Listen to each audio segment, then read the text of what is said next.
but it didn't. I actually got worse. I got worse into the gang lifestyle and so forth. When Rocky was about a year and maybe some months, I had found out that the police were looking for me, and not having any guide or any direction in my life. First thing we do when we find out the police are looking for us is we run.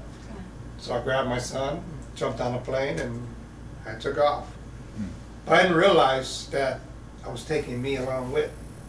So I couldn't run from myself because, again, on the inside, I was really, really crying. I was crying out. Well, about some time later, I came back home. I was tired of running, tired of watching my son ask for his mom, and I came home and I was there about a week. No one's supposed to know that I was there, and all of a sudden I just heard banging on the door. And my first impulse, I'm lacing up my shoes and getting ready to jump out the second floor window. Chicago's second floor windows are pretty high. A lot of chaos, banging on the door. My son's mother's screaming. My son's just standing there in confusion. There's a sigh of relief on the inside of me because I knew this was the end of it, But I went to the window to jump out, and there was police everywhere.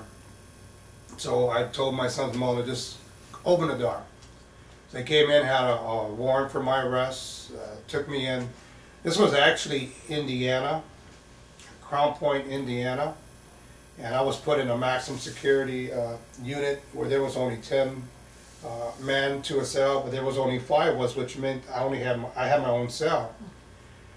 Again, by this time, I was just tired, just sick and tired of failing as a dad, failing as supposed to have been a husband, failing as, you name it, as a man, as a dad, as a son to my mom, and so forth and so on.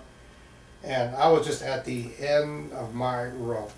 I think, that was a good thing because I believe now God used that. Oh, yes.